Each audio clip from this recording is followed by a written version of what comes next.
Okay. Ready? Yeah. Okay. All right, we're going to lesson 28. We're going to be talking about the third declension. You see the vocabulary here. The vocabulary is very different than what we're used to. And the reason why is because these vocabulary words are the nouns of the third declension. This is the way you will find them in your dictionary. You'll find both forms. You'll find both the nominative and the genitive in each case. So take, for instance, you've got the very first one, which is nukes, and then nuktos. Okay, nukes and nuktos. Nukes is the nominative form, and nuktos is the genitive form. Okay, and it's that way all the way down. You know, elpis and elpidos, and then pater and patros, pistis, and then pistus. Wait, why is it like that? Hmm? Why does it show the numbers? You're going to see in just a Okay. moment. I'm just So letting you know. One's neutral and One's nominative nominative. and one is genitive. One's genitive, In okay. Latin, they always do that with Yeah. all words. So they include the dative? They use it in the ablative? No, just like in the list of vocabulary, it always shows the nominative and genitive. I don't know why it does that. Okay, so if you notice on paragraph 153, the third declension is also called the consonant declension because of the prominence of consonants in its formation. Okay, now here's why we have both nominative and genitive. Unlike the previous declensions, the formation of the third declension is based on the stem, which is the genitive singular form minus the ending. Okay, you got that? The genitive. So, nuktos. See this? Nuktos. Okay, how do I know the stem? This is the genitive form. Okay, that's the genitive form. I just remove that. Now I get the stem. Same thing here. Remove that.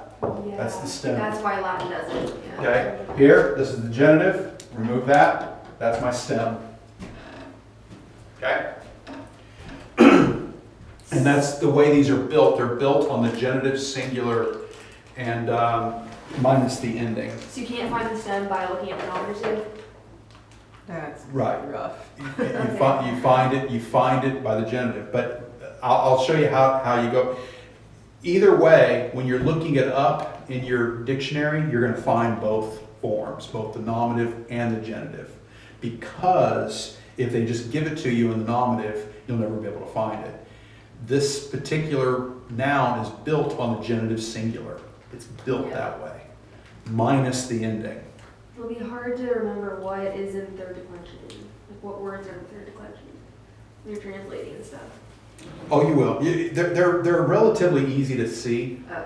And it's because of the way the article doesn't always jive with the ending.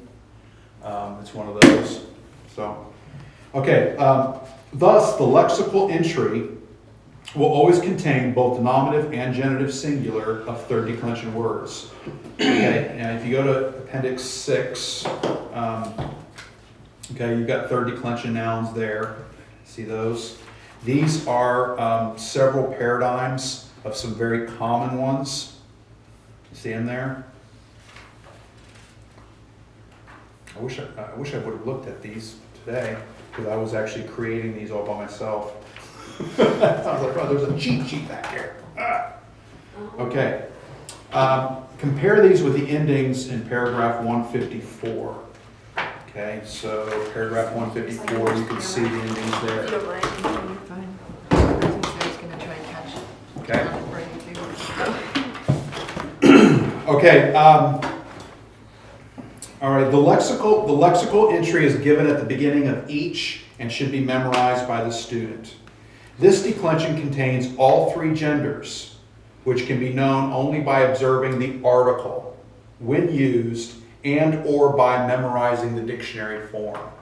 Okay. So in other words, Some of these words will have, some of these dictionary forms will be nominative, some of them will be masculine, some of them will be feminine, and some of them will be neuter. And you can see that. You see the nuke toss at the top? That's a feminine, right? So that means the dictionary form is feminine. Whereas if you look at pater or patros, that's nominative. Masculine. I mean, it's nominative too, but it's masculine. And then if you look Where's at, Patros? that's the third one. That's the third one down. Oh. The okay. dictionary form is the masculine. genitive, okay. Right. The dictionary form is masculine. Okay. And then if you look at, for instance, soma or somatos, that's like the seventh one down or the eighth one down. That's neuter. Okay. So you have all three genders. The genders can either be known by the article or just by simply the dictionary form. If the dictionary form is if it's a nominative, if it's a masculine word, then it's masculine. If it is a feminine word, then it is feminine. If it is a neuter word, it is neuter. But all of them can just take whatever article depending on how it's getting used, sort of. I mean, it probably makes no sense to use father that way, but anyway. Oh, wait. Yeah, it'll still use, so patros, see that patros there? See patros? Okay, right after that you have the ha, the nominative article, okay? You will not find a nominative article with patros. You'll find tau, omicron. But it'll be masculine. But it'll be masculine, right? So it's going to correspond, the Why article wouldn't there will ever correspond with the case. Why wouldn't it ever be like the father? You know, I'm going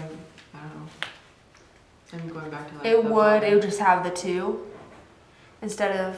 Oh, Well, you mean if it was a nominative, like if it was Yeah. nominative, it would be pater. It'd be the first Oh. entry. Then See, what would be pater? the article? because these The front article would ones- be ha pater. Oh, So, okay. so you're saying ha Petros will never be found. Yeah, you won't because- find ha petros, but you'll find two. So Petros. so like with the first one, like I don't know, nukes or whatever. Yeah, So all these articles at the end will only be found with the dictionary form of the front. yeah. The but first word. each of those articles are nominative articles. Yeah, Okay. but they'll only be found with the first words, and all the rest of Yes, our yes. articles will be with the rest of them. Yeah, and the Okay, second, word. all the rest of the cases will have the normal case articles. Okay. Okay, makes sense. Okay. Okay. So there aren't any surprises there. Okay. Okay, all right, so third declension endings on page 112. Third declension yields a very wide variety of stems. All of the endings used in this declension, however, are found in the following table. Okay, here is your ending chart. You'll notice you've got nominative, you've got genitive, dative, and accusative. Okay, and then they're separated up into singular and plural. Okay, I'm going to take a few of these examples here. Okay, so when we're dealing with the third declension nouns, okay, there are 4 different kinds of stems. Nofer does not go over this. I don't know why he doesn't or why he didn't. I want to make sure we use an imperfect, right? We don't know why he didn't. But he didn't, and I think that's going to make things more difficult for you because he didn't. So what I'm going to do is, this is all kind of supplemental. Now, what we have here are 4 different kinds of stems, and they're all according to okay, so case stems are your nouns that end with a kappa. And the kappa is the last letter of the stem. So, the dictionary form is this, okay? And that is in the genitive. That is the genitive singular, okay? You got that? Now, the way I find out what the stem is I get rid of this, and then what I've got left is a kappa, which means it's a kappa stem. Same thing with this. This is a tau stem. This makes it the genitive. Okay? I get rid of that ending, and what do I have? I have a tau. Okay, but I can also do the same thing with the, have I got the right one? Okay, yeah. Elpidos. Okay? This is the genitive. If I remove the ending, then I have a delta. That is a delta stem. So it's the same, tau or delta. Okay? So these work the same way, whether it ends in a delta or it ends in a tau. It is a tau delta stem. Okay? Next one is the mott stem. The mott stem is, okay, if you notice in your vocabulary, see that somatos? Okay, that's your genitive. If I remove my os ending, then what I have left is a mott. That's the mott stem. And then this is the consonantal iota stem. Okay, and that is this is a little bit different because the genitive here is actually this. Okay, this is a little oddball. I'll deal with this on its own. But that's the iota stem. Okay, these are your three different kinds of stems. Now, let me deal with this one first, and then we'll come back and deal with these. Okay, so there's a thing called the consonantal iota rule. Okay, consonantal iota does not exist in Koine Greek. Okay, but what's left of it does. Okay, in other words, before Koine Greek, there was a consonantal iota, and what it was a character that was its own character. It was not an iota. But it operated much like an iota, but it was kind of like a cross between a vowel and a consonant. And it had its own character. It looked different than the iota. But by Koine Greek, the iota, or the consonantal iota remained, but the character went away. And what's left behind is just the plain old iota. You see that? Okay, now, if the case ending begins with a vowel, okay, and what we're talking about a case ending, so if we go to our little chart here, let's say the case ending is, says case ending begins with a vowel, so let's go down to os, okay, or actually, let's not do that on this one, let's go with the, let's actually go with the os. Okay, if the case ending begins with a vowel, then the final stem vowel is an epsilon. Okay, so what is the final stem vowel here? What is the final stem vowel here? Iota. It's iota. It's not epsilon, right? So if I'm going to use the os, if I want to make a genitive, and I try to do this, okay, I got a problem because the case ending that begins with a vowel, the final stem vowel must be an epsilon. So that means that this iota needs to change to an epsilon. Okay, that's the rule. Now, when that happens though, then this omicron has to lengthen. And it lengthens into this. And that's what you have in your chart. You notice in your chart, you've got that epsilon, omega, sigma. Okay, that's the way that works. Wait, so what was that ending originally? The original, you mean this ending? Or the end of the stem? Okay, so the ending is os?